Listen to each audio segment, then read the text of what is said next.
अस्सलाम वालेकुम स्टूडेंट्स, उम्मीद है आप खैर खैरियत से होंगे। बच्चों बिस्मिल्लाह पढ़ लें, दुरूद शरीफ पढ़ लें, फिर हम आगाज़ करते हैं। बिस्मिल्लाहिर्रहमानिर्रहीम। अल्लाहुम्मा सल्ली अला मुहम्मदिन व अला आलि मुहम्मदिन कमा सल्लैता अला इब्राहीम व अला आलि इब्राहीम इन्नका हमीदुम मजीद। अल्लाहुम्मा बारिक अला मुहम्मदिन व अला आलि मुहम्मदिन कमा बारकता अला इब्राहीम व अला आलि इब्राहीम इन्नका हमीदुम मजीद। रब्बि इश्रह ली सदरी व यस्सिर ली अमरी वहलुल उक़दतम मिन लिसानी यफ़क़हू क़ौली। रब्बि ज़िदनी इल्मा रब्बि यस्सिर वला तुअस्सिर व तम्मिम बिल खैर। 3 दुआएं मैंने पढ़ी हैं। पहले उन तीनों का इंशाल्लाह मतलब बताऊंगा पहले दिन, फिर रोज़ाना पढ़ा करेंगे। बस रब्बी, ए मेरे रब, इशरा खोल दे, ली मेरे लिए, सदरी मेरा सीना, वयस्सिर और तू इसे आसान फरमा दे, वला तो रब्बी रब्बि इश्रह ली सदरी वयस्सिर ली अमरी वयस्सिर ली अमरी और तू आसान फरमा दे, ली मेरे लिए, अमरी मेरा काम, वाहलुल और खोल दे, उक़दतन गिरा, मिन लिसानी मेरी ज़ुबान की, यफ़क़हू क़ौली ताकि जो मैं बात करूँ वो दूसरे समझ जाएं। ये वाली दुआ आप अपने लिए जब कभी आप पढ़ना स्टार्ट कर रहे हो तब भी पढ़ें, जब आप पेपर में जाएं तो लाजमी तौर पर पढ़ें। इसका इफ़ेक्ट ये होगा इंशाल्लाह कि जब आप लिख रहे होंगे तो आप जो अपनी बात लिख रहे होंगे वो एग्जामिनर को समझ लग जाए। आपने बस इस ज़हन में ये लेकर आना है, तो इंशाल्लाह वो वाली चीज़ें जो मुश्किल जा रही होंगी वो भी इंशाल्लाह आप लोगों के लिए क्या हो जाएंगी, आसान हो जाएंगी। रब्बी ज़िदनी इल्मा, अल्लाह मेरे इल्म में इजाफ़ा फरमा। तीसरी, रब्बी यस्सिर, अल्लाह तू आसान फरमा दे, वला तो असर और तू इसमें मुश्किल ना डाल, व तम्मिम बिल खैर और तू इसे खैर के साथ मुकम्मल फरमा दे। अब जब हम अल्लाह ताला के नाम से जब काम शुरू करते हैं तो अल्लाह ताला ख़ुद व खुद उसके अंदर क्या कर देता है, बेहती फरमा देता है। और नॉर्मली यही देखा गया, वो खैर के साथ क्या हो जाता है, मुकम्मल भी हो जाता है। तो आप डेली का स्टार्ट भी काम किया करें तो इसी से कर लिया करें। आप FAR 1 स्टार्ट कर रहे हैं तो आप उससे स्टार्ट कर लें, इस दुआ से। अल्लाह ताला इंशाल्लाह हमारे इस बैच को भी क्या कर दे, खैर के साथ मुकम्मल फरमा देगा और विद इन टाइम इंशाल्लाह क्या हो जाएगा, मुकम्मल हो जाएगा। इंसान है, लाचार है, मैं कुछ भी नहीं हूँ, जो है अल्लाह ताला की तरफ से, अल्लाह ताला की हेल्प के साथ ही होगा।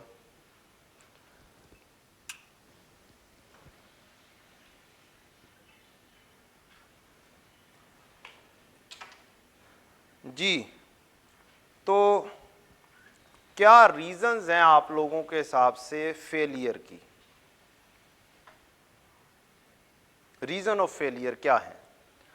बहुत सारे स्टूडेंट्स कुछ ऐसे हैं जो फर्स्ट टाइम पढ़ रहे हैं, कुछ ऐसे हैं जो PRC कर आकर बैठे हैं, कुछ ऐसे हैं जो एक दफ़ा ज़रा सा रगड़ा खा के आ रहे हैं।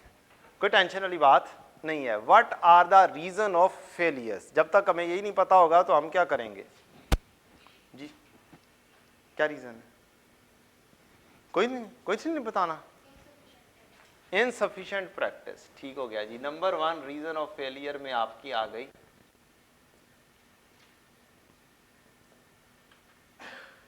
Insufficient practice.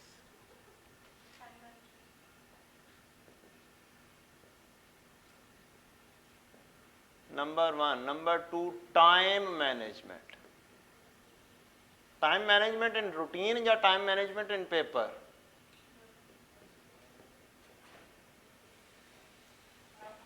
Routine, class work and more importantly in paper.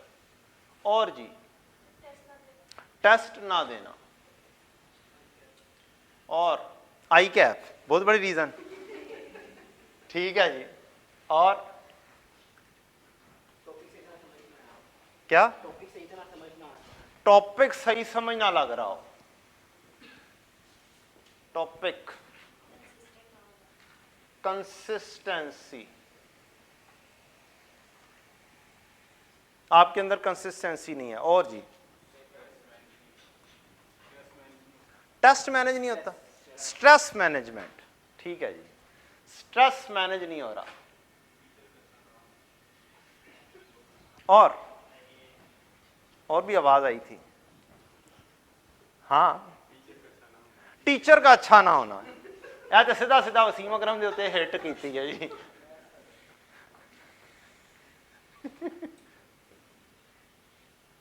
Teacher का खूबसूरत था होना या पढ़ाना ना अच्छा?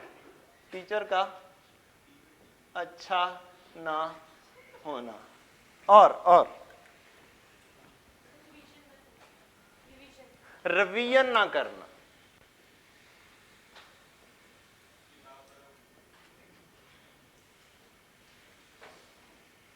और जी, mobile phone the one of the biggest problem.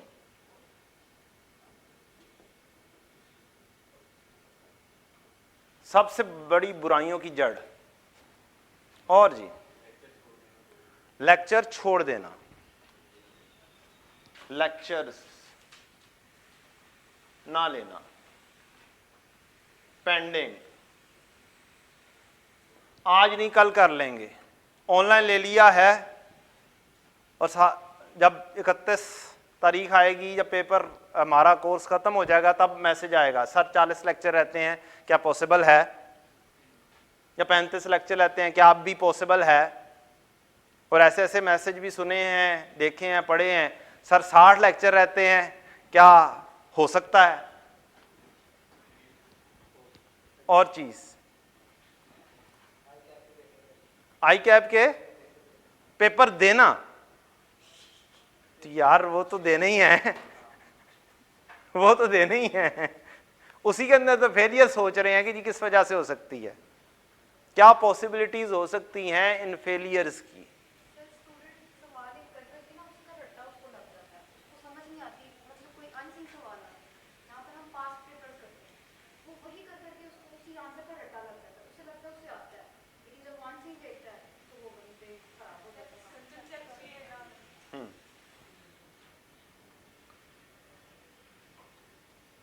Cramming of even R1 के क्वेश्चंस, मैथमेटिकल क्वेश्चंस की भी क्रैमिंग, ठीक है। और टेस्ट भी ऐसे ही करना कि ये तो वही वाला सवाल आ गया है, हालांकि वो सवाल होता नहीं है, टीचर ने एक वर्ड चेंज कर देता है तो आंसर कुछ का क्या हो जाता है, कुछ हो जाता है। और पीआरसी वाले बच्चों के लिए, पीआरसी वाले बच्चे वो बस, हाँ, प्रेजेंटेशन का प्रॉब्लम, प्रेजेंटेशन। हम लोग पीआरसी के अंदर एमसीक्यू कर करके क्या हो जाते हैं, ऐसे बनाया, ऐसे बनाया, बस 2-4 वर्ड्स लिखे और कहानी गई। और कोई रीजन ऑफ फेलियर, ज्यादा से ज्यादा नोट्स इकट्ठे करना। गुड, कि वसीम अकरम कैसा पढ़ा रहा है, जवाद साहब कैसा पढ़ा रहे हैं, अदनान रऊफ साहब कैसा पढ़ा रहे हैं, ये सारी चीजें, सारे नोट्स इकट्ठे हो जाएं। और पढ़ना नहीं है कि मेरे पास नोट्स हैं, बस बात खत्म है, उनको पढ़ भी लेना चाहिए। लेकिन जितना ज़्यादा आप चीज़ें इकट्ठी करेंगे उतना ज़्यादा क्या होंगे, कंफ्यूज भी होंगे। कोई कहीं पर एक जगह पर क्या करना होता है, स्टिक करना होता है, कॉन्फिडेंस बिल्ड अप करना होता है। और कोई चीज़, lengthy way out, reading skills, और काफी हैं। एक एक के ऊपर अब आप थोड़ी सी बहस करवाएं। इनसफिशिएंट प्रैक्टिस, क्या हल है?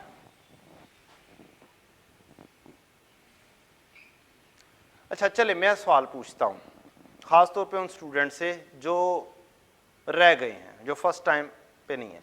क्या जो आई कैप की स्टडी टेक्स्ट के क्वेश्चंस हैं, कितने स्टूडेंट्स ने वो कंप्लीटनेस इंश्योर किया, उनकी कंप्लीटनेस इंश्योर किया आई कैप की स्टडी टेक्स्ट की एग्जांपल्स की? क्या वो कोई इंपॉर्टेंस नहीं रखते? क्या सिर्फ पास पेपर ही इंपॉर्टेंस है? क्या पास पेपर्स के अंदर सारे कॉन्सेप्ट्स होंगे, या कुछ आई कैप ने हमेशा छुपा के रखे होंगे? बोलें जी, क्या हमेशा छुपा के नहीं रखे होंगे? तो एक बात तो अपनी अभी से ही लिख लें कि आई कैप की स्टडी टेक्स्ट के जो क्वेश्चंस हैं ना, एग्जाम्पल्स हैं, उनको भले सिर्फ और सिर्फ रीड करें और उसके आंसर्स पढ़ें। क्या करें? सिर्फ रीड करें कि ये छोटा सा क्वेश्चन है, नन्ना मुन्ना सा क्वेश्चन है, मैं जरा सोचता हूं कि इसमें है क्या, और फिर सोल्यूशन से देख लें बेशक कि आप क्या सही सोच रहे हैं या नहीं सोच रहे। डेफिनेटली टाइम मैनेजमेंट भी करनी है, लेकिन इंश्योर करनी है चीज कंप्लीटनेस को। कितने स्टूडेंट्स हैं जिनको FAR1 में जो चेंजेस आई थी रीसेंट बुक के अंदर उसका पता था? मेजॉरिटी तो यही सुनने में आया कि कोई चेंज नहीं है। जी आपको पता था? मेरे से पूछा था। ठीक है, फिर किया क्यों नहीं? क्वेश्चन ये है, क्या आपने उसको किया? जी उतनी कर ली थी, ठीक हो गया। जितनी चेंजेस मैंने बताई थी उतनी चेंजेस कर ली थी, और वो इत्तफाकिया तौर पे एग्जामिनर ने पूछी नहीं, उसने संभाल के रख ली है। क्या कर ली है? उसने संभाल के रख ली है कि अगली दफा पूछेंगे, इस दफा जाने दो, इस दफा बच्चों को निकालने की कोशिश करो। हालांकि बच्चों ने कहा कि नहीं, हमने तो एक दफा फिर से देना ही देना है। 10,000 स्टूडेंट्स अपीयर हुए और उसमें से 2600 पास हुए, 2700 पास हुए। इसका मतलब क्या हुआ? इसका मतलब सबसे बड़ा यह है कि PRC से एक बड़ा जंक आया जो आकर बैठा, और उसकी प्रेजेंटेशन स्किल्स भी खराब थी, और उसने ये सोचा कि शायद बड़ी आसानी से क्या हो जाएगा, PRC की तरह का ही काम होगा और वो पेपर पास हो जाएगा। हालांकि PRC और R1 is a huge difference, huge difference. Time management routine में फिर कैसे हो सकती है?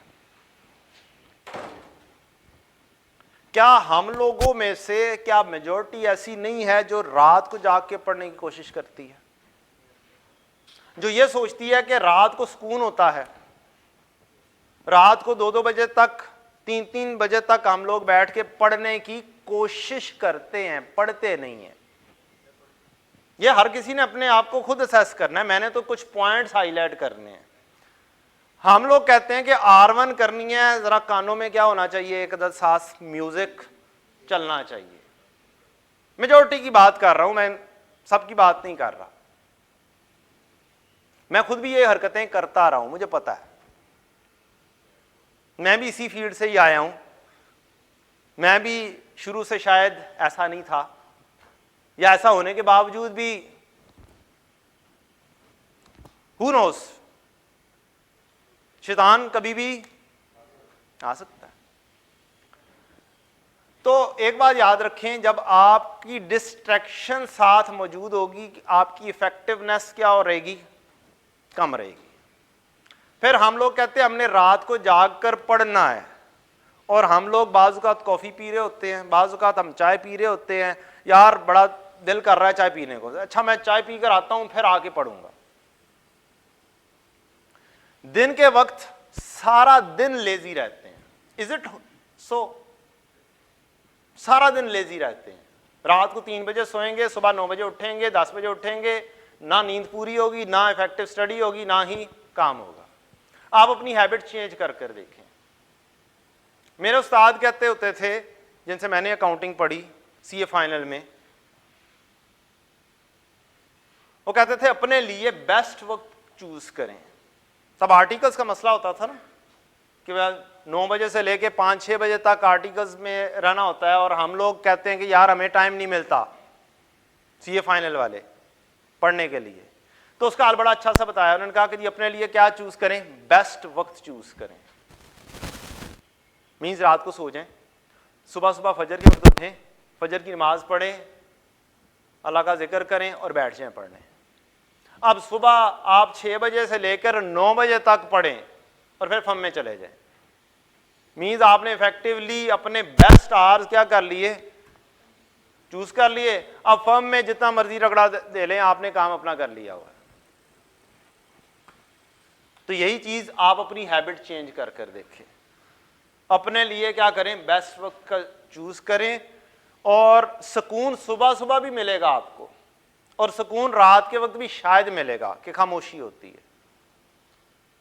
आप सुबह सुबह पढ़कर देखें, आपके माइंड में वही चीज 2 घंटे में जाएगी जो 4 घंटे में भी नहीं जाती है। तो अपनी इफेक्टिव स्टडी करें। क्या करना है, इफेक्टिव स्टडी करें। सुबह सुबह पढ़ें, क्लास में पढ़ें, रात को टाइम पर सो जाएं। टाइम उतना ही हमें, हमारी जिंदगी में टाइम पढ़ने के लिए उतना ही है। हम रात को पढ़ लें या सुबह पढ़ लें, टाइम हमें उतना ही मिलना है। टाइम ज्यादा कम हो सकता है, 24 घंटे कम हो सकते हैं क्या, या ज्यादा हो सकते हैं 24 घंटे? रात को पढ़ने से 24 घंटे ज्यादा हो जाएंगे? 24 घंटे 24 ही घंटे ही रहने, उसमें 8 घंटे की नींद इंपॉर्टेंट है, वो भी रात की। फिर अगली चीज, हम लोग लाइब्रेरी में बैठ जाते हैं, लाइब्रेरी में पढ़ने की कोशिश करते हैं, और लाइब्रेरी में भी नींद आती है। मुझे तो आया करती थी, आपको पता नहीं आती है कि नहीं आती। बैठते साथ ही नींद आती थी। और हम लोग कोशिश वहां पर भी अपनी नींद को क्या करते हैं, जोर जबरदस्ती रोकने की कोशिश करते हैं। बेटा बहुत आसान सा तरीकाकार है, लाइब्रेरी में सर रख के सो जाओ 10 मिनट के लिए। कितने मिनट के लिए, कर कर देखिएगा। मेरा तो आजमूदा नुस्खा है, मेरा सारा सीए लाइब्रेरी में हुआ है, घर में बैठ के पढ़ा ही नहीं जाता था। तो मैं सो जाता था, आराम से सर रखा ऐसे, 5-10 मिनट बाद उठा, आराम से सुकून से नींद फ्रेश होकर उठता था। घर में बैठे होंगे, हॉस्टल में बैठे होंगे, आप बेड पर लेटेंगे, आपने 2 घंटे से पहले उठना नहीं है। और फिर 2 घंटे की जब आप नींद लेंगे तो फिर माइंड फ्रेश नहीं होगा। माइंड, मेरा तो ये एक्सपीरियंस है। लेकिन आप 15-20 मिनट की नींद लेंगे, आपका माइंड फ्रेश हो जाएगा। आप फिर से 2 घंटे 1.5 घंटे के लिए इफेक्टिव स्टडी करेंगे। नहीं, अगली चीज बच्चों, टेस्ट कौन देगा? हाँ, हाथ रेज करें, कौन कौन टेस्ट देगा? ये अभी से ही देख लें, अभी से ही देख लें। नियतें तो अभी से ही खराब हैं। अब नियत ही अभी से ही खराब है, तो अब मैं क्या कर सकता हूं, मुझे ये बताएं। पहले से ही इब्तिदा में ही नहीं, हमने टेस्ट नहीं देना। अच्छा चलें, वो स्टूडेंट्स जो टेस्ट देना चाहते हैं और जो नहीं देना चाहते, जो नहीं देना चाहते उनके लिए टिप। बेटा जब आप होमवर्क कर रहे हो, कोई पास पेपर कर रहे हो, एक काम किया करें, आप स्टॉप वॉच चला दिया करें। एक तो मोबाइल से खुद ही दूर हो जाएंगे थोड़ा सा। क्या चला दिया करें? स्टॉप वॉच चला के देखा करें कि 15 मार्क्स का क्वेश्चन है। कितने मार्क्स का? 15 मार्क्स का क्वेश्चन है, तो इसके लिए अलाउड मिनट कितने हैं? तकरीबन 25 मिनट होंगे ना। 15 मार्क्स का क्वेश्चन है, 25 मिनट बाद आप देखा करें आपने किया कितना है। क्या आपने पासिंग मार्क्स से ऊपर अचीव कर लिए हुए या नहीं किए हुए? असल में हमें टारगेटेड होकर हर क्वेश्चन में अपने पासिंग मार्क्स से ऊपर जाना है। आपने पासिंग मार्क्स से ऊपर चले गए हुए हैं, इट मींस इट्स ओके। लेकिन अगर आप पासिंग मार्क्स से ऊपर नहीं गए हुए इस क्वेश्चन में, तो इट मींस काम गड़बड़ है। सिर्फ इतना काम कर लें कि पासिंग मार्क्स से ऊपर चले गए हुए या नहीं चले गए हुए। ठीक, फिर चेक करें कि ये वाला सवाल आप कितने मिनट में सॉल्व कर पाते हैं, कंप्लीट कितना, जितना भी आता है, जितना भी हो रहा है। सॉल्यूशन काइंडली ना देखा करें, सॉल्यूशन काइंडली ना देखा करें। तो आप ये देखेंगे कि आपसे ये वाला क्वेश्चन हुआ है 35 मिनट में। क्या ये सही है? क्या यही क्वेश्चन आपके पास मौजूद रहेगा? हफ्ते बाद क्या दोबारा से कर सकते हैं? अब तो पता भी चल गया हुआ है कि इसमें क्या क्या कुछ है। दोबारा से कर कर देखो, क्या ये 25 मिनट में आता है या नहीं आता। इसको 25 मिनट में लेकर आना है। ये हैबिट आप कर लें तो जो टेस्ट वाला मामला है ना वो इंशाल्लाह सॉल्व हो जाएगा। जो टेस्ट का टारगेट है ना, जो टेस्ट से चीज निकालनी है वो सॉल्व हो जाएगा। टेस्ट एक सबसे अच्छी चीज सिखाता है टाइम मैनेजमेंट, नॉलेज नहीं सिखाता। एक टाइम मैनेजमेंट, एक अनसीन चीज को गौर से पढ़ना, बस ये दो चीजें सिखाता है। तो टाइम मैनेजमेंट का तो हाल ये है, अनसीन, हर क्वेश्चन को अनसीन समझ के करें। कोई मसला नहीं है, FAR 1 में पहले से किया हुआ है, तो आप अनसीन सोच के करेंगे तो भी नहीं होना आपसे, तो भी मुकम्मल नहीं होना। उस चीज को टाइम मैनेजमेंट के अंदर करना सीखें। अगली प्रॉब्लम, इसका कोई हल है? इसका कोई हल यही है जो आप चीजें कर रहे हैं, इसका हल यही है, अच्छा सा पढ़ना। Concept is the key to pass. हम लोग कॉन्सेप्ट नहीं लेते हैं, हम लोग इस तरफ जाने की कोशिश ही नहीं करते हैं कि कोई चीज कोई आसान तरीके से शॉर्ट वे आउट में भी हो सकती है। आप लोग क्लास के अंदर मेरे साथ पढ़ेंगे, आप कहेंगे अच्छा ये वाला तरीका भी होता है, हम तो इतने लंबे तरीके से किया करते थे। वही चीज जो 5-7 मिनट में करके होती है, वही चीज 1 मिनट में भी हो सकती है। जो पोस्ट में आकर बैठे हैं, प्री के भी लेक्चर्स क्या है, ऑनलाइन अवेलेबल हैं, अवेलेबल है ना। पहले 7 लेक्चर्स अवेलेबल होंगे, उसी के अंदर जाके चेक कर लीजिएगा जो उन सी चीजें आपने लर्न की हुई हैं पहले से, और अब जो आप देख रहे हैं जैसे मैं करवा रहा हूं, तो आप देखेंगे अच्छा ऐसे भी हो सकता है, इतने टाइम में पॉसिबल है। फिर आपकी ये जो चीज 35 मिनट में हो रही है, खुद ब खुद इंशाल्लाह 25-27 मिनट के अंदर होनी शुरू हो जाएगी, प्रोवाइडेड इस चीज के ऊपर नहीं, वो जो चीजें लर्न करें उनको क्या करें, अप्लाई भी करें।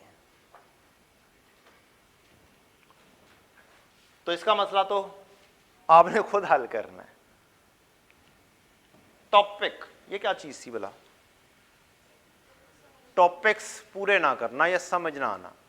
चलें जी, टॉपिक समझ नहीं आया, क्या किया जाए? छोड़ दिया जाए?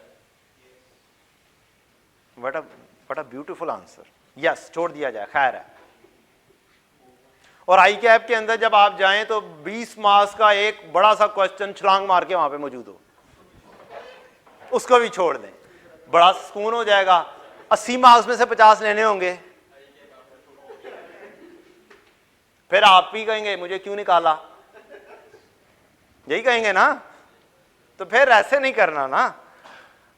बात ये है, एक टॉपिक नहीं आता, हर कोई असल, बहुत सारे लोग कहते हैं ASNPO नहीं आता, समझ नहीं लगती है, नॉन प्रॉफिट ऑर्गेनाइजेशन छोड़ दिया, वो तो रिसेंट टाइम में भी छोड़ दिया था, क्यों दोबारा से आए?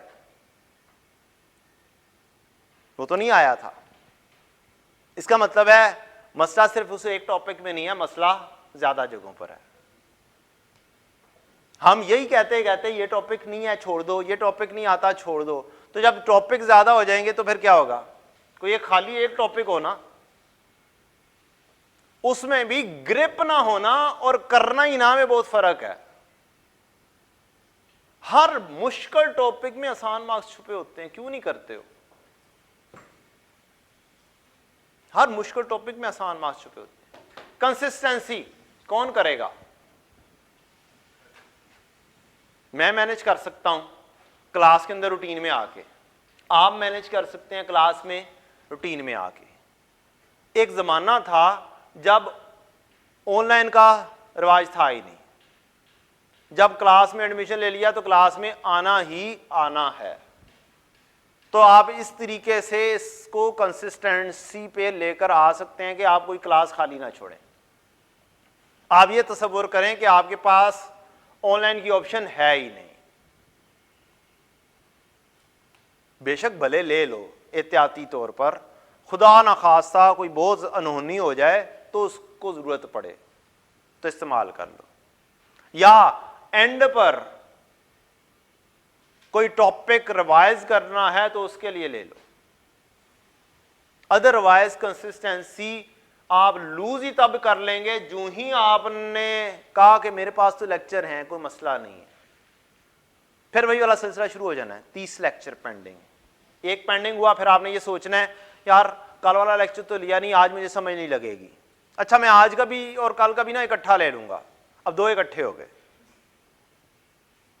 फिर अच्छा अब 2 हो गए हैं, मुझे आज तो समझ लग रही नहीं है, क्या फायदा है क्लास में जाने का।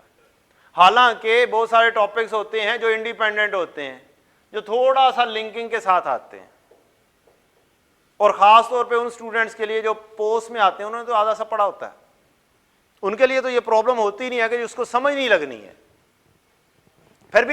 फिर भी कंसिस्टेंसी वैसी रहनी है।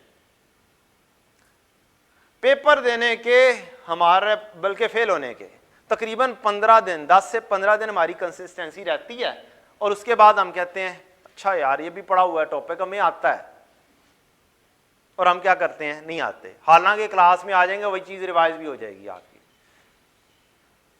रिवाइज हो जाएगी, तो आपको जो एफर्ट करनी पड़नी है घर में बैठ के 3 घंटे, वही एफर्ट 1.5 घंटे के अंदर आपको चीज रिवाइज हो चुकी होगी। तो काइंडली रेगुलर क्लास में आएंगे, ये चीज मेंटेन हो जाएगी, रूटीन में पढ़ेंगे, रूटीन में आएंगे, रूटीन में आप क्लास वर्क करेंगे, रूटीन में आप होमवर्क करेंगे, इंशाल्लाह ये वाला प्रॉब्लम कंसिस्टेंसी वाला सॉल्व हो जाएगा। स्ट्रेस मैनेजमेंट बड़ी इंपॉर्टेंट चीज, कैसे पॉसिबल है?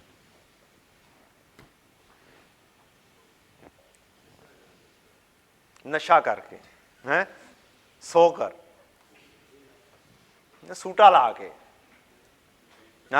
ये सिगरेट क्यों पीते हैं, चाय क्यों पीते हैं, हमें टेंशन हो गई है यार, हैं? काइंडली खुदारा स्ट्रेस मैनेजमेंट बड़े आराम से हो सकती है 2-3 चीजों सोच के लिए। आप ये सोच लें कि अगर आपने मेहनत की है और फिर रह गए हैं, इट मीन्स इसमें अल्लाह ताला की रजा है, और अगर आपने मेहनत नहीं की है देन यू डिजर्व इट। सादी सी चीज सोच लें, आपने अपने आप को एनालिसिस करना है कि अगर आपने मेहनत की है और रह रहे हैं, इट मीन्स इसमें क्या है, अल्लाह ताला की रजा है, इसमें कोई ना कोई आपके लिए बेहतर है, तो फिर ज़हन में टेंशन नहीं होगी कि आप फेल हो गए हैं। और अगर आप पढ़ ही नहीं रहे हैं, आप टाइम वेस्ट कर रहे हैं, फिर तो डिजर्विंग चीज हुई ना, कि आप अभी उस लेवल पर पहुंचे ही नहीं है। फिर आप कहते हैं 6 महीने में कुछ पढ़ा, 6 महीने में बाकी का पढ़ेंगे, इकट्ठा नॉलेज इकट्ठा हो जाएगा, अब साल बाद पास हो जाएंगे। मीन्स आपका नॉलेज लेवल ही उतना नहीं था जितना आई कैप को रिक्वायर्ड था। तो स्ट्रेस मैनेजमेंट आप आराम से कर सकते हैं, नमाज पढ़ा करें, कुरान मजीद पढ़ा करें, आपका स्ट्रेस लेवल खुद ब खुद मैनेज हो जाएगा। अगला काम, आप रूटीन में स्टडी करें, कॉन्फिडेंस। जी बेटा, स्ट्रेस पेपर के दौरान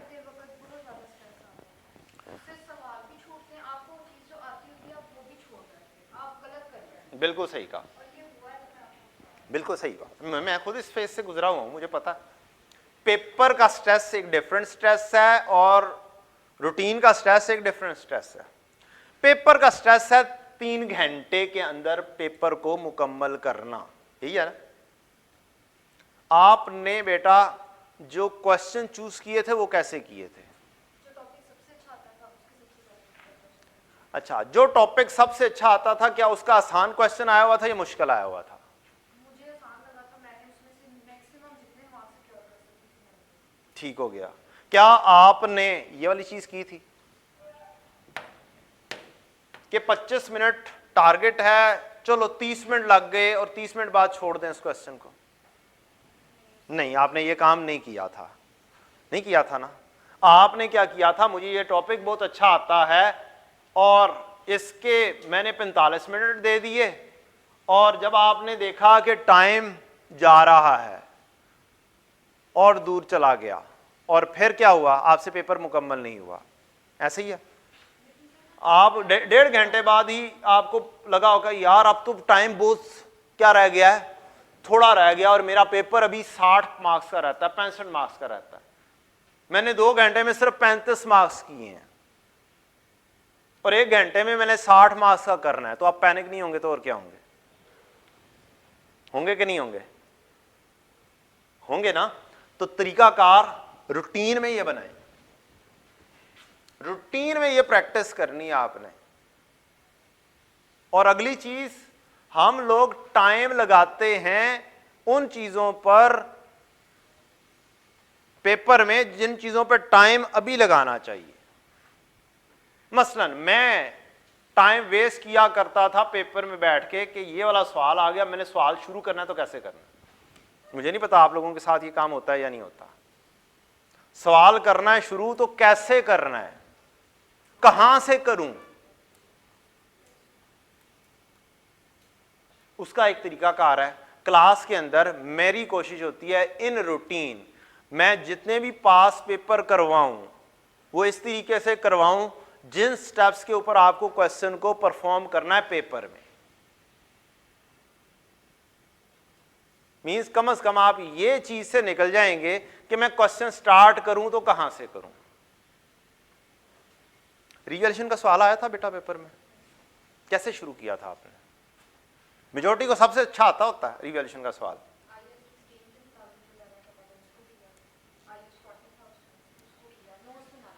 नोट्स बनाने थे, क्या काम किया था आपने? लेजर ओपन कर दिए थे, लेजर से नोट पे गए थे, क्यों? मींस आपने खुद ही डबल टाइम में काम किया, जरूरत ही नहीं होती है। हम तो एक वर्किंग बनाते हैं और उस वर्किंग से सारा नोट बन जाता है। मींस आपने पहले वर्किंग बनाई नंबर 1, फिर आपने लेजर्स बनाए नंबर 2, फिर आप उसे नोट में लेकर गए। ऐसे ही है।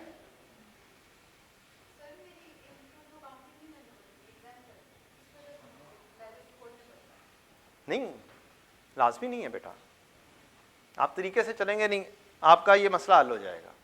मींस आपका सबसे बड़ा इशू ये वाला है, लेंथी वे आउट्स। एक लेंथी वे आउट्स होंगे, टाइम खुद ब खुद ज्यादा लगेगा, सबसे ज्यादा लगेगा तो आप तो पेपर हमेशा स्ट्रेस आएगा ही आएगा। आपसे पेपर मैनेज होना ही नहीं है। जितने ज्यादा लेंथी वे आउट्स आप रखेंगे उतना ज्यादा क्या होगा, ज्यादा टाइम कंज्यूम होगा। जितना ज्यादा टाइम कंज्यूम होगा उतना स्ट्रेस आएगा, जितना स्ट्रेस आएगा पेपर पास नहीं होगा। आप 4 अटेम्प्ट्स भी लगे रहेंगे, नहीं होना फिर। तो बेहतर यही है कि आप क्या कर लें, थोड़े से उसमें शॉर्टकट्स का इजाफा कर लें, थोड़े डेबिट एंड क्रेडिट के तरीके से चलें तो आपका ये मसला हल हो जाएगा इंशाल्लाह। अब इसका मैं क्या करूं? अगली ये चीज है, मैं एक अच्छा टीचर हूं अल्हम्दुलिल्लाह, ये मैं गारंटी करता हूं इंशाल्लाह। और सिर्फ गारंटी नहीं है, ये आप पढ़कर जज करेंगे, ठीक है। मैं गारंटी ऐसे, मैं तो अपने हिसाब से कहूंगा कि यार मैं अच्छा टीचर हूं, ये बताएंगे तो आप ही लोग हैं, ठीक है। रिवीजन का प्रॉब्लम बेटा एक छोटा सा हल है कि आपको जो सी चीज वीकली में पढ़ाऊं, आपने सिर्फ संडे को बैठ के रजिस्टर खोलना है और देखना है, पढ़ना है, करना नहीं। आधे पौने घंटे में एक काम करना है, जो सा काम पूरे वीक में किया है, क्लास वर्क, होमवर्क, आपने सिर्फ उसको क्या करना है, पढ़ना है। 2 वीक्स गुजर जाएंगे, आपने 2 वीक्स का बस पढ़ना है। पहले वीक में आधा घंटा लगेगा, दूसरे वीक में घंटा लगेगा, तीसरे वीक के अंदर हो सकता है फिर से घंटा लगेगा, क्योंकि आपको पहली चीजें याद होंगी। आप जस्ट ऐसे फ्रोल रहे होंगे, आपकी चीज हमेशा क्या रहेगी, फ्रेश रहेगी। जिवें सब्जी फ्रेश होती है ना, उनके पानी छिड़कते रहते हैं, वो फ्रेश रहती है। इसी तरह से आप भी क्या रहेंगे, फ्रेश रहेंगे, ठीक। तो ये हो गया रिवीजन का हल। इस बेचारे का हल एक ही हो सकता है, तोड़ दो नहीं, इसका हल एक हो सकता है कि आप जब कभी भी स्टडी करने बैठें इसको टर्न ऑफ कर दें। क्या कर दें, टर्न ऑफ कर दें। इजाफी व्हाट्सएप ग्रुप से आउट हो जाएं, कोई इंफॉर्मेशन नहीं मिलनी आपको वहां से। इजाफी फेसबुक ट्विटर और ब्ला ब्ला ब्ला से टिकटॉक, स्नैपचैट और इंस्टा और क्रॉस। मेरी वालदा अल्लाह जन्नत नसीब करे, मैं फेल हो रहा था, वो कहती थी ए जेड़ा तू फेल हो रहा है उनकी बला उनकी वजह की है। और मैंने तो व्हाट्सएप और फेसबुक ही किया हुआ था, ना मुझे इंस्टा का पता था, ना मुझे ट्विटर का पता था, ना ये ना वो। बस दो तीन चीज़ों में टाइम वेस्ट हो जाता है आराम से आपका। आप खोल कर देखें यार, कोई बात नहीं, रील्स देखनी है, हो गया 2 घंटे उसमें आराम से लग जाएंगे। और अगर हम कुरान मजीद पढ़ने बैठेंगे ना तो 10 मिनट बाद कहेंगे यार बहुत पढ़ लिया, बहुत पढ़ लिया, आज तो खीर हो गई है। जी बेटा, हाँ 4 दिन खुशी नहीं जाएगी कि कुरान मजीद हमने एक दफा खोलकर देख लिया था, पढ़ लिया था। तो आप काइंडली इससे खुद छुटकारा हासिल कर सकते हैं। मैंने फेसबुक डिलीट कर दी थी। क्या कर दी थी? डिलीट कर दी थी। दोबारा इंस्टॉल मैंने बड़ा अरसा नहीं की, टीचिंग में आने के बाद मैंने साल नहीं की है, मैं साल 1.5 साल टीचिंग में आने के बाद भी नहीं की थी। ठीक है, तो ये इसका हल आप खुद कर सकते हैं। मैंने सलूशन आपको बता दिया है। आपको ना फेसबुक से कोई चीज़ मिलनी है, ना ही आपको यूट्यूब से कोई चीज़ मिलनी है, ना ही आपको व्हाट्सएप ग्रुप से कोई चीज़ मिलनी है, बल्कि ये आपका टाइम वेस्ट करते हैं। एक दफ़ा आप खोल लें तो ये गया वो गया टाइम। और जो सी चीज़ आपने पढ़ाई में देने होता है ना टाइम, वो आप इधर सर्फ करते हैं, माने या ना माने। लेक्चर पेंडिंग, उसका हल मैंने पहले बता दिया आपको कि आपने रेगुलरली आना है, इंशाल्लाह ये वाला मसला खत्म हो जाएगा। क्रैमिंग ऑफ R1 क्वेश्चन, बेटा मैथमेटिकल क्वेश्चंस हैं, काइंडली खुदारा डेबिट एंड क्रेडिट में आ जाएं। ये चीज़ इधर लिखनी है, ये चीज़ इधर लिखनी है, ऐसी चीज़ में ना रहें। फॉर एग्जाम्पल आप टी अकाउंट बना रहे हैं, क्या कर रहे हैं? टी अकाउंट बना रहे हैं, सब ने डिस्पोजल तो पड़ी हुई है, एक्सचेंज भी पड़ा हुआ है ना, डिस्पोजल अकाउंट। क्या आप लोगों ने डिस्पोजल को जर्नल एंट्री के जरिए किया है या टी अकाउंट के जरिए किया है? दोनों के जरिए किया हुआ है। जी बेटा, आपने ऐसे किया हुआ है, जर्नल एंट्री से क्यों नहीं किया? अब आपने रट्टा लगाया हुआ है, कैश इस साइड पर लिखना है, ठीक, और पेपर में आ गया है एक्सचेंज की सूरत में कैश पे किया है, एक्सचेंज की सूरत में आ गया कैश पे किया है, रिसीव नहीं किया, वो भी आप इधर लिख देंगे। हो जाएगा, मैंने क्लास में देखा है, हो जाता है। जो रट्टा लगाता है वो हो जाता है, करता है। कोई ना कोई स्टूडेंट गलतियां करता है जो सिर्फ रट्टा लगाता है। जो एंट्रीज के साथ चलता है ना वो ठीक काम कर जाता है। यहां पर कैश नहीं आना है, डिस्पोजल डेबिट और कैश क्रेडिट। तो खुदारा journal entry is the base. Journal entry आती है तो लेजर बन जाएंगे, टी अकाउंट बन जाएंगे। जर्नल एंट्री नहीं आती तो रट्टा है। डेबिट एंड क्रेडिट में अपने आप को शिफ्ट कर लें। आप डेबिट एंड क्रेडिट में शिफ्ट करेंगे, आपका आधे से ज्यादा प्रॉब्लम सॉल्व हो जाएंगे। वो जो चीजें इतनी लेंथी वे आउट में करते हैं, वो चंद अल्फाज में चीजें कवर हो जाएंगी डेबिट एंड क्रेडिट के। और कोई शायद है? रीडिंग स्किल्स कैसे आ सकती हैं? एक ही तरीकाकार है, बार बार पढ़ना, गौर से पढ़ना। थोड़ा क्वेश्चन को गौर से देख के स्लो पढ़ लें, जल्दी ना मचाएं। कोई और आपके ज़हन में आती है तो बताएं, अदरवाइज हम आगे बढ़ते हैं थोड़ा सा। सारी बातें तो हो गई हैं वैसे।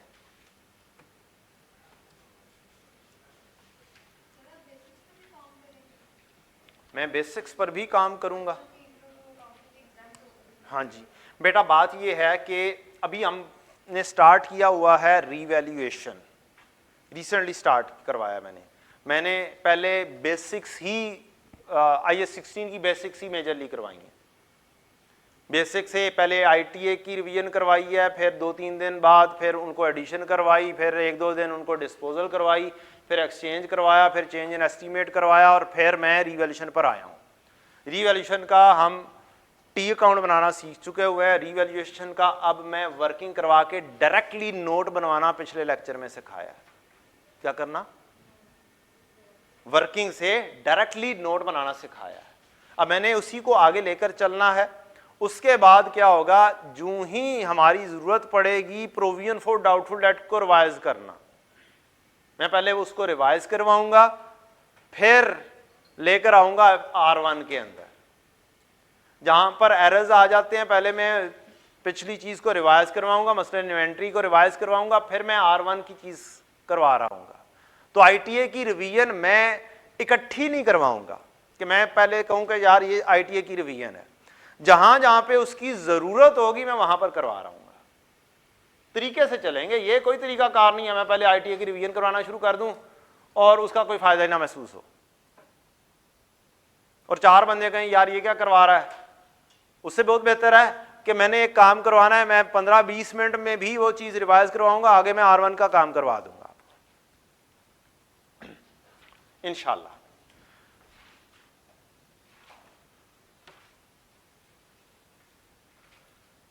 हम पढ़ रहे हैं R1।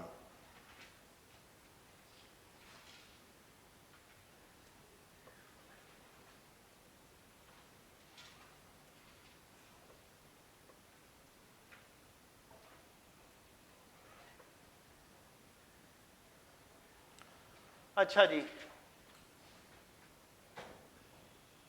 अब ओरिएंटेशन का आगाज करें। ये क्या हुआ है, ये गायब क्यों हो गया सर?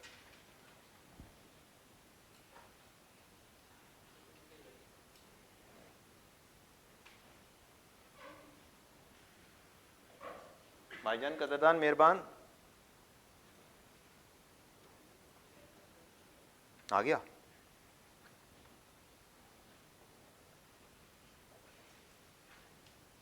गायब हो गया? जिन है यार, ये तो मैं F5 करता हूँ क्यों गायब हो जाता है? दूसरा, मेरा नाम वसीम अकरम है, नाम ही काफ़ी है, ठीक है। तीसरी चीज़, क्वालिफिकेशन जर्नी और एक्सपीरियंस मेरा है कि मैंने स्टार्ट किया था काम BCom के बाद, डायरेक्टली मैंने आर्टिकल्स में लैंड किया था। आर्टिकल्स में मैं सेल्फ स्टडी करता रहा, वहाँ पर मैंने आपके लेवल का कैफ और CA फाइनल का एक पेपर पास किया ड्यूरिंग आर्टिकल्स, और मैं पहली दफ़ा कोचिंग क्लासेस लेने गया था CA फाइनल में। उसके बाद मैं जॉब पे चला गया, जॉब में रगड़े भी खाए, जॉब में फेल भी हुआ टाइम मैनेजमेंट की वजह से, कि जॉब का स्ट्रेस एक डिफरेंट होता है और आर्टिकल्स का एक डिफरेंट होता है। आर्टिकल्स के अंदर आपको 30 दिन की छुट्टी भी मिल जाती है पेपरों से पहले, और जॉब में वो छुट्टी नहीं मिलती। और दूसरा, आपकी कैफ से ज़्यादा हाई लेवल के पेपर होते हैं CA फाइनल के, तो वहाँ पर मैंने जाके काफ़ी रगड़ा भी खाया और फेल भी हुआ, पास भी हुआ। आहिस्ता आहिस्ता कछुए की रफ्तार से मैं क्वालिफाई कर गया, ठीक है। जो ये है मेरी क्वालिफिकेशन की जर्नी। अगली चीज़, कोर्स ऑब्जेक्टिव ICAP के मुताबिक क्या है हमारे? छोड़ो मारो गोली, क्या करनी है ऑब्जेक्टिव पढ़ के?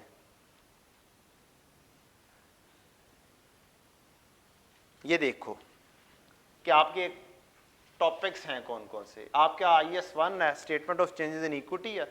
IS 7 है, statement of cash flow. IS 8 है, accounting policy, change in accounting estimates and error. IS 16 आपके कोर्स में है, property plan equipment. IS 20, 23, 36, 40 conceptual framework भी है। IS 33 है, accounting standards not for profit organization. ये आपकी मेजरली चीज़ें हैं।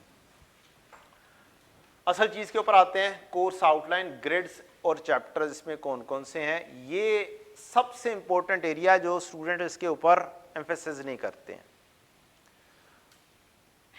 हमारे पास पहला एरिया है financial statements, preparation of financial statement. इसमें कम से कम 35 मार्क्स आने हैं और मैक्सिमम 45 तक जा सकता है। कॉन्सेप्चुअल फ्रेमवर्क इंटरप्रिटेशन में 20 मार्क्स कम से कम है, मैक्सिमम 30 हैं। और फाइनेंशियल ट्रांजैक्शन में 30 मार्क्स मिनिमम, मैक्सिमम 40 मार्क्स हैं इस ग्रिड में। अब ग्रिड के हिसाब से चलें तो statement of changes in equity maximum 20 marks का पेपर में क्वेश्चन आ सकता है। अक्सर औकात ऐसे नहीं करता कि statement of changes in equity दे दे, अक्सर औकात statement of changes in equity को कंबाइन करता है IAS 8 के साथ, और सम टाइम्स कंबाइन कर देता है वो IAS 33 के साथ, अर्निंग पर शेयर के साथ। स्टेटमेंट ऑफ कैश फ्लो है, 20 मार्क्स तक का क्वेश्चन आ सकता है, अगर आए तो अक्सर औकात 15 मार्क्स का क्वेश्चन आ जाता है। अब चूंकि शॉर्ट और लॉन्ग क्वेश्चंस का कॉम्बिनेशन बन चुका हुआ है, अब ये शॉर्ट क्वेश्चन भी दे देता है इसके। नॉन प्रॉफिट ऑर्गेनाइजेशन का स्टैंडर्ड है, ये भी 20 मार्क्स तक का आ सकता है। मींस 35 में से 3 बड़े टॉपिक्स हैं जो कि 20 मार्क्स तक के पूछे जा सकते हैं। करेक्शन ऑफ एरर तकरीबन हमेशा आता है, तकरीबन, और इसमें से 8 मार्क्स से ज़्यादा नहीं पूछ सकता। अब इसमें आपकी ITA के भी सारी चीज़ें आ जाती हैं, इसके अंदर आपके R1 के भी जितने चैप्टर्स हैं वो भी आ सकते हैं। IAS 8 है, प्रायर ईयर एरर है, चेंज इन अकाउंटिंग एस्टीमेट्स है, इसमें मैक्सिमम 8 मार्क्स आ सकते हैं। ये अक्सर ये वाला टॉपिक और ये वाला टॉपिक मिक्स करके पूछ देता है। इसका सेपरेट नोट भी आ सकता है, सेपरेट सब कुछ आ सकता है। कैश फ्लो की यूजफुलनेस, ये IAS इसी चैप्टर का ही एक पार्ट है, छोटा सा थ्योरेटिकल पार्ट। तो अब आप बताएं अगली दफा कौन सा आएगा जी? अगली दफा कौन सा आएगा पेपर में? ये अगली बड़ी रीजन ऑफ फेलियर है। कैश फ्लो आ गया है, अगली दफा AS&PO आएगा, और आई कैप डॉज दे देता है, कैश फ्लो भी दे देता है, AS&PO भी दे देता है। फिर हमने तो एक टॉपिक इसी चीज के ऊपर छोड़ दिया कि इस दफा आ गया, अगली दफा नहीं आएगा। बेटा अभी लिख लो, कोई चैप्टर खाली नहीं छोड़ना, not a single chapter. I cap बड़ा जैसे कहते हैं ना, मैं क्या कहूँ उसको, बुरा है या अच्छा है, जैसा भी है, आई कैप है, हमारा चहीता है, और हमें पेपर पास करवाता है, फेल भी करवाता है। तो काम तो आपने खुद ही करना है। ये चहीता बन जाएगा जब आप पेपर पास करेंगे, ये बुरा बन जाएगा जब आप पेपर फेल करेंगे।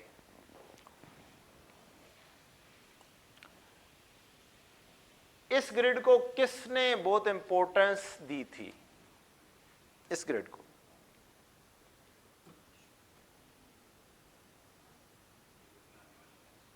तीन चैप्टर सिर्फ, कितने? 3 चैप्टर सिर्फ, कम से कम 20 मार्क्स आने ही आने हैं। एक IAS 33, एक इंटरप्रिटेशन, एक कॉन्सेप्चुअल फ्रेमवर्क। इट मींस एक तो मस्ट क्वेश्चन हुआ इन दो में से। 20 मार्क्स पूछना है, 20 मार्क्स में से कॉन्सेप्चुअल फ्रेमवर्क 8 मार्क्स का पूरा भी पिक कर ले तो 12-13 मार्क्स का तो कोई और टॉपिक आना ही आना है। मस्ट टॉपिक हुए ये, हम इन्हीं को ही नहीं देखते। अब ओपन बुक नहीं रहा, शायद चंद दिन के लिए ना रहा हो, शायद रिवर्स कर दें। ये वाला पूरा क्वेश्चन देख के हो सकता है अगर ओपन बुक हो तो, IAS 33 का। मेरे स्टूडेंट्स ने किया है, देख के किया है, पास भी किया है। मैं अब दोनों अंदाज से करवा दूंगा इंशाल्लाह। अगर देख के करना पड़े तो कैसे करना है, और अगर याद करके करना पड़े तो कैसे करना है। क्यों? मुझे उम्मीद है हो सकता है रिवर्स हो जाए, जैसे अभी डिसीजन आया है, चंद दिन बाद हो सकता है रिवर्सल का डिसीजन आ जाए। देयर इज अ पॉसिबिलिटी, क्योंकि अब हमने याद तो करना ही करना है फॉर्मेट्स, वो पहले भी करने ही होते थे, लेकिन पहले एक ऑप्शन मौजूद थी कि अगर भूल जाएं तो क्या करेंगे, खोल कर देख लें।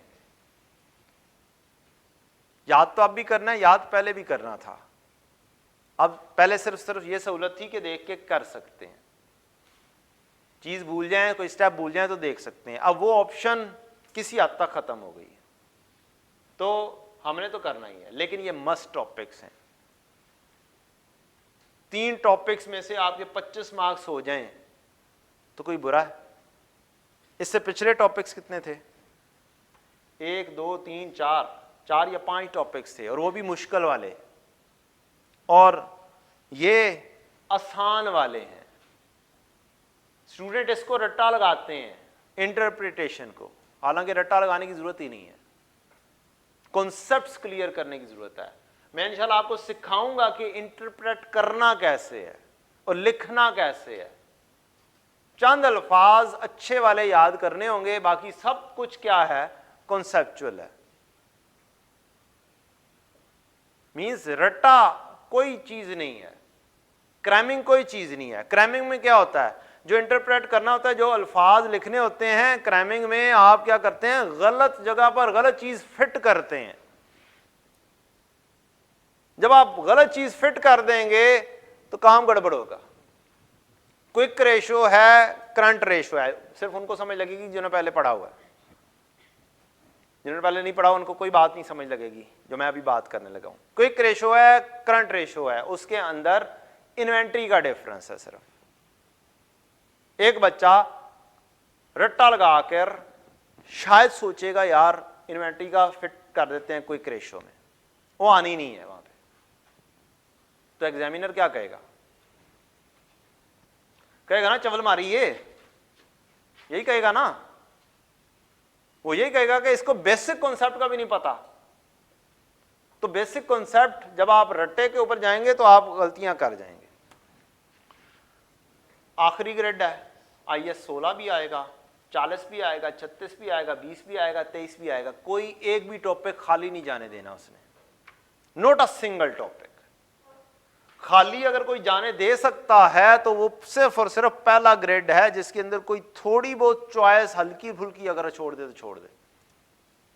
अदरवाइज बाकी सारे टॉपिक्स मस्ट टॉपिक्स हैं।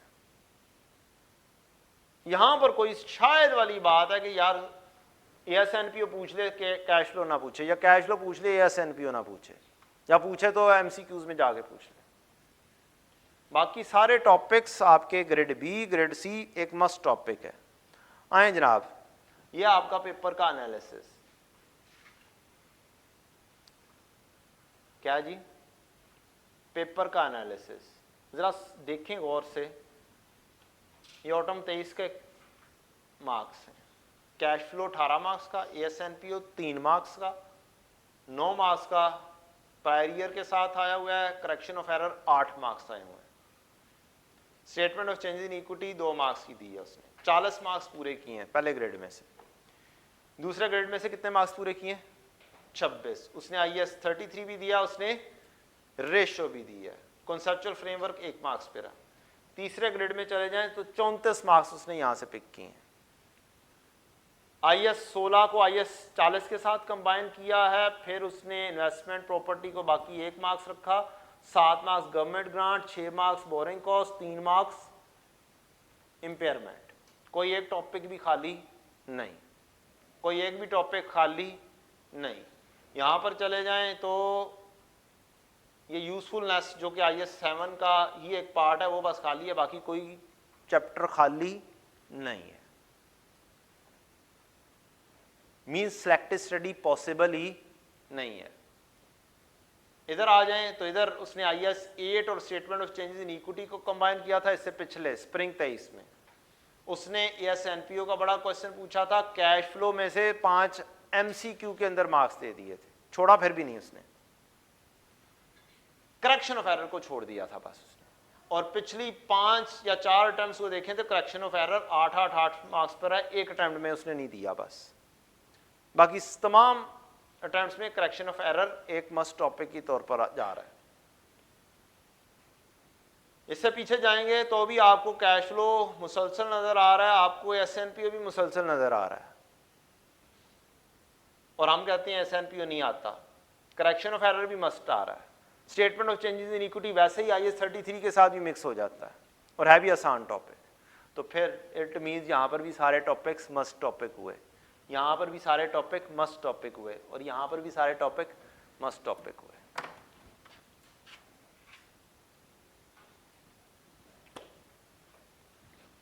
ये चंद बातें आपने लिखवाई थी। रीजन ऑफ फेलियर, चंद बातें आई कैप करता है, उनमें से मोटी मोटी बातें डिस्कस करते हैं। बोर हो रहे हैं, कहानी खत्म करते हैं। क्या लिखा हुआ जी? खुद ऊंची आवाज में बोलें। Lack of understanding of the subject, basic and inadequate exam preparation. उसने बहुत सारी बातें चंद अल्फाज में क्लियर करनी है। प्रैक्टिस आप लोगों की अक्सर स्टूडेंट्स की नहीं होती है। लेंथी वे आउट्स में आप लोग काम कर रहे होते हैं, एक काम 10 मिनट में होने वाला 30 मिनट में कर रहे होते हैं। वंस अगेन वही वाली बात कुछ आ जाती है, ये वाली बात जो आपने लिखवाई थी, शायद पॉसिबिलिटी हो सकती है। अच्छा होने के बावजूद बाज़ औक़ात कोई टीचर्स कोई चीज़ें लेंथी वे आउट से करवाते हैं, कोई दूसरा टीचर उसको शॉर्ट वे आउट में करवा रहा होता है। तो जहां से जो सी चीज़ मिलती है वो चीज़ क्या कर लेनी चाहिए? ऑप्ट कर लेनी चाहिए। और ये क्या चीज़ लिखी हुई है जी?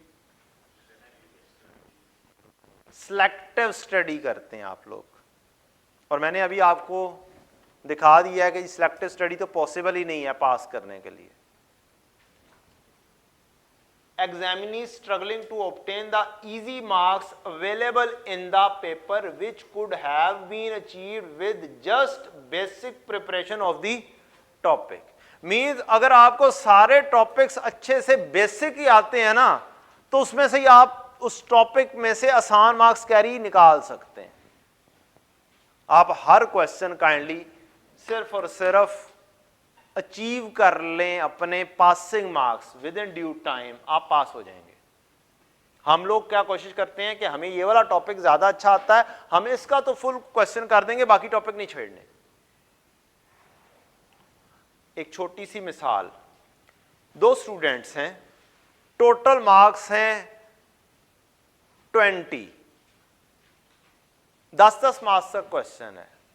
एक स्टूडेंट बहुत अच्छा क्वेश्चन करता है और कहता है मैंने एक सवाल बस कर लिया है, 10 में से मेरे आराम से आ जाएंगे। 10 में से वो 9 मार्क्स लेता है। क्या पास होगा, फेल होगा? 50 मार्क्स, 50% पास होने हैं। 10 में से वो 9 मार्क्स लेता है, नियर टू जाके उड़ जाता है। और दूसरा स्टूडेंट है, वो 1 में से 6 लेता है, 1 में से 4 लेता है। पास कौन होगा? 6 और 4 वाला। उसको वो अच्छा टॉपिक नहीं आता, दोनों अच्छे नहीं आते, लेकिन उसने दोनों किए। करने सारे टॉपिक्स हैं, सारे आंसर करने हैं आपने। ये आपका favourite. Not study those areas of the syllabus on the assumption that these topics would have least possibility of being examined. हम छोड़ देते हैं कि ये इस दफा तो चांसेस हैं कि ये वाला टॉपिक नहीं आएगा।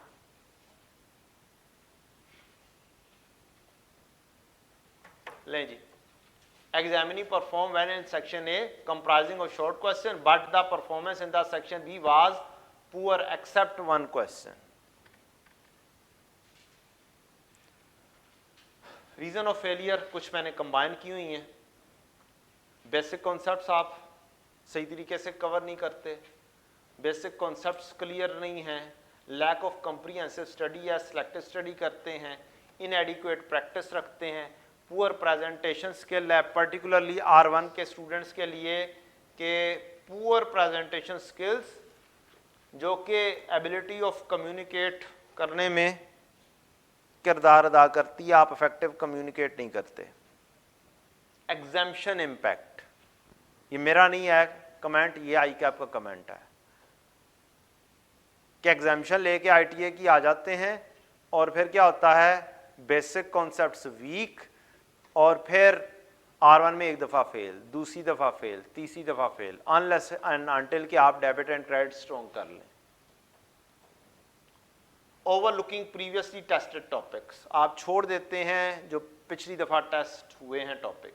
पुअर टाइम मैनेजमेंट, आपकी टाइम मैनेजमेंट स्किल्स नहीं है। एक तरीके से हो सकती हैं रूटीन में पास पेपर स्टॉप वॉच चला के किया करें। वेरिड परफॉर्मेंस, ये बहुत बड़ा फ्लॉ है।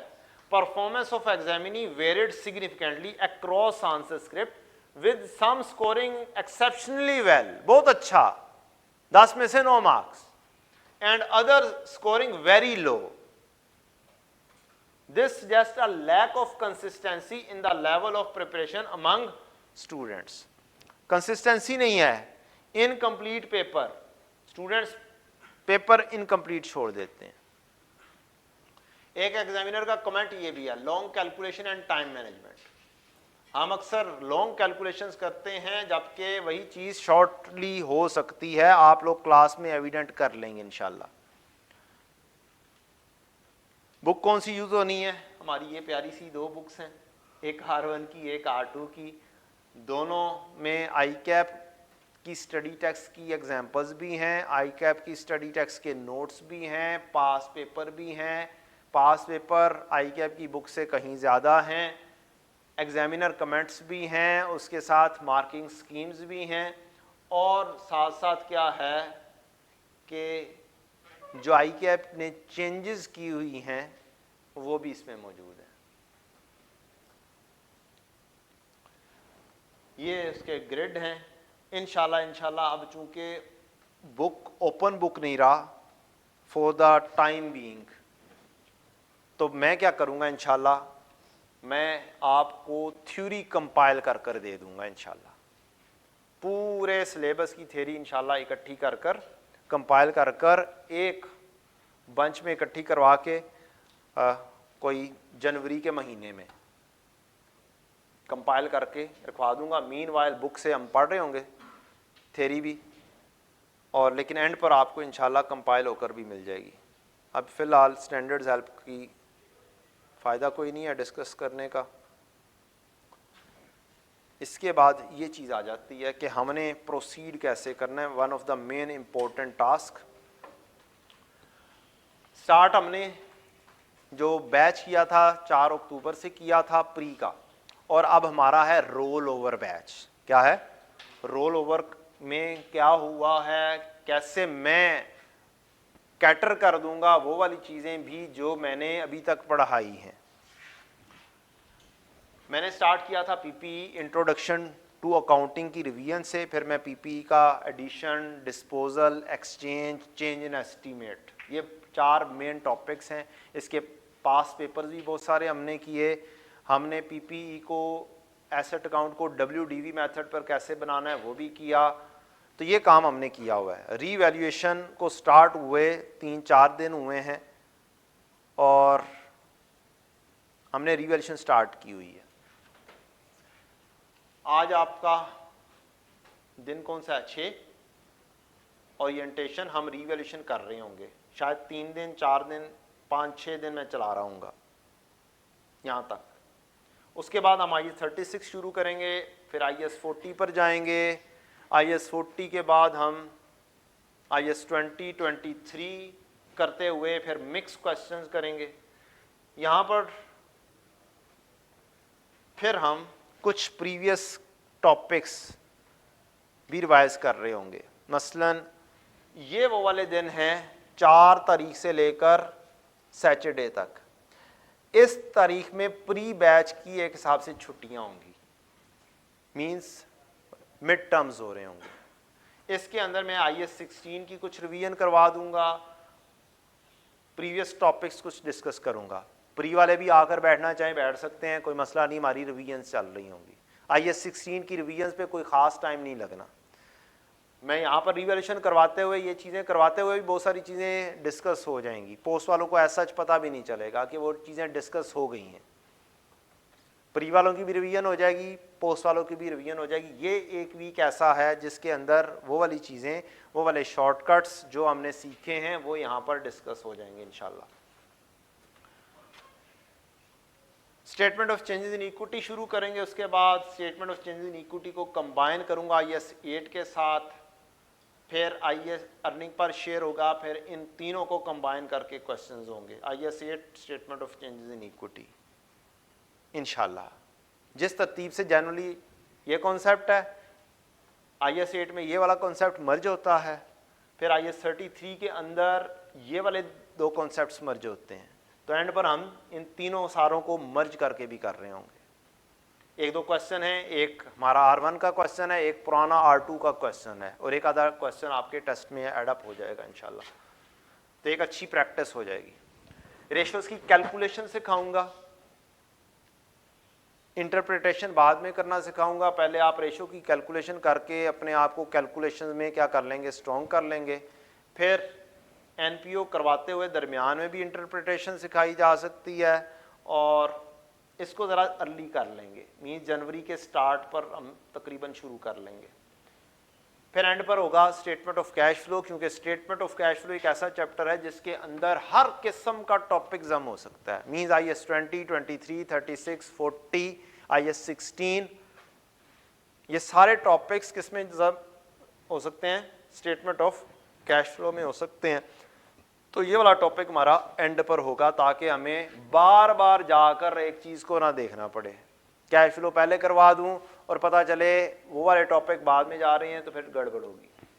एंड पर हम 3 से 4 दिन कॉन्सेप्चुअल फ्रेमवर्क रखेंगे, और टारगेटेड ये है कि आपका कोर्स 3 फरवरी को ख़त्म हो जाए। कोशिश यही होगी कि 3 फरवरी से भी पहले मैं 31 जनवरी के करीब एंड कर रहा हूँ। ये सेफ्टी स्टॉक रखा हुआ हमने टाइम। मज़ीद अगर कोई थोड़ा बहुत मसले मसाइल हुए तो यहाँ कहीं पे देख लेंगे, ज़्यादा से ज़्यादा 2-3 दिन लगा के। उसके बाद जाके आपकी बाद में रिवीजन कर रहे होंगे हम। चांसेस यही हैं कि 10 तारीख से शायद रिवीजन हो रही होगी, 10 से लेके 20 के दरमियान में। अगर वो तो ऑप्शनल होती है, इस हद तक काम हो चुका होता है कि आप अपनी रिवीजन खुद भी कर सकते हैं। हम अपना फ़र्ज़ ज़रूर अदा करेंगे रिवीजन करवाने का इंशाल्लाह। तो ये है मेरा शेड्यूल। ये शेड्यूल आप लोगों को भी मिल जाएगा, आपके ग्रुप्स में भी दे देते हैं, और आप लोगों ने इस शेड्यूल के मुताबिक ही चलना है। क्लास में भी हमने इंशाल्लाह इस शेड्यूल के मुताबिक ही चलना है। 1-2 दिन आगे पीछे हो जाए खैर है, 1-2 दिन आगे पीछे हो जाएं खैर है, वो मैनेज हो जाते हैं। लेकिन ज़्यादा डिले, जैसे आपने कहा ना, कंसिस्टेंसी होनी चाहिए हर जगह पर, तरतीब से तरीके से चलना चाहिए। तो वो प्लान हमारा पहले से मौजूद है। हमने अल्हम्दुलिल्लाह पिछले सेशन के अंदर कोर्स जिसके अंदर 15 दिन छुट्टियां तकरीबन थी ईद की, 2 वीक्स ईद के ऑफ थे, 2 दिन मुहर्रम के ऑफ थे, और 3-4 दिन कुछ वाक़यात भी हुए थे मुल्क के अंदर, उसकी वजह से भी छुट्टियां आ गई थी। तो फिर भी हमने कोशिश करके टाइमली, 31 तारीख को तो नहीं ख़त्म हुआ था मेरा, 31 जुलाई को, 4-5 तारीख तक हमारा कोर्स ख़त्म हो गया हुआ था। So this is the plan. इंशाल्लाह कल से प्रॉपरली क्लास होगी। रीवैल्यूएशन हमारा चल रहा है। रीवैल्यूएशन भी उस लेवल पर नहीं पहुंचा जिस लेवल पर आप कहें कि ये एडअप नहीं किया जा सकता। तो इंशाल्लाह कल रीवैल्यूएशन का नोट चल रहा होगा हमारा। डायरेक्टली वर्किंग बनाएंगे, वर्किंग थोड़ी स्लो अंदाज में करना, सारा बता दूंगा कैसे कैसे वर्किंग होती है, कैसे कैसे इसकी जर्नल एंट्रीज होती हैं, और नोट कैसे डायरेक्टली जंप इन करके बन जाता है। ठीक है जी। कोई आप लोगों की तरफ से कोई क्वेश्चन है, you may ask any question, any query जो कि आप लोग पूछना चाहते हो, फंसाने के लिए टीचर को, कि ये औखा सवाल सर से पूछते हैं, सर शायद जवाब ना दे पाएँ। छुट्टी कब होगी? हाँ, छुट्टी आखिरी तारीख को ही इंशाल्लाह 5 फरवरी को। क्लास की टाइमिंग, चंद दिन क्लास की टाइमिंग हमारी 12 बजे शुरू होगी और तकरीबन 1:15, 1:20 पर एंड हो रहा होगा। जेन्युइन टाइमिंग हमारी 11:45 बजे से स्टार्ट है। मेरी एक क्लास है पीआरसी की, पीआरसी 4 ITA, वो ज़रा सी बिल्कुल एंडिंग स्टेज पर है, तो उसको थोड़ा सा टाइम मैंने इजाफी रखा हुआ है देने के लिए, और थोड़ा सा टाइम आपका खाऊंगा, और वो वाला आगे इंशाल्लाह कंपनसेट हो जाएगा। मैं 5 मिनट ज़्यादा ले लूँगा तो कोई हर्ज तो नहीं है ना। मीन्स मैं 11:15 बजे शुरू कर कर 1:20 पे ख़त्म कर दूंगा तो कोई हर्ज तो नहीं ना, आपको तो कोई तंगी तो नहीं है। बस ठीक है, तो जी बेटा एंड पर अच्छी परफॉर्मेंस, मैंने आपसे मिठाई भी खानी है पेपरों के बाद। नहीं पेपरों के बाद ही जब वो उन्होंने आकर कहना कि जी पेपर हो गया सही, नहीं कर, अगर आप कंसिस्टेंट रहेंगे तो I guarantee you will pass इंशाल्लाह, provided you remain consistent. Regular class लेनी है, होमवर्क करना है, टेस्ट आप घर में जाके भी दे सकते हैं टाइम मैनेजमेंट करके। आप प्रोफेशनल स्टूडेंट्स हैं, क्या हैं? प्रोफेशनल। अपने आप को प्रोफेशनल कर लें, बस सादी सी बात। बुक सामने होगी भी तो भी नकल नहीं करनी। पहले मैं कहता था ओपन बुक है, आप देख के कर लें, नो प्रॉब्लम, स्टैंडर्ड से देख के कर लें। अब उन्होंने बंद कर दिया ओपन बुक, क्लोज कर दी, क्लोज बुक हो गया, तो अब क्लोज बुक के हिसाब से। ओपन बुक में भी सिर्फ और सिर्फ एक बुक की इजाज़त थी, स्टैंडर्ड्स। अब वो नहीं इजाज़त है तो अब उस हिसाब से हमें चेंज करना, कुछ चीज़ें याद करनी पड़ेंगी। पहले वो याद नहीं करनी होती थी, कॉन्सेप्ट सीखना होता था सिर्फ। परेशानी नहीं लेनी है। R1 में बहुत ज़्यादा टेंशन वाली बात नहीं है। जनरली टेंशन वाली बात R2 के ऊपर है मुझे, कि R2 में ज़्यादा इम्पैक्ट पड़ रहा है, R1 में उतना इम्पैक्ट नहीं है स्टिल। बहरहाल थैंक यू वेरी मच, आज के लिए बर्दाश्त करने का शुक्रिया। दुआ खैर कर लें, हैं? चलें, थैंक यू जी, आज के लिए इतना ही। दुआओं में याद रखिएगा अपने आप को भी और मुझे भी। इंशाल्लाह कल मुलाकात होती है।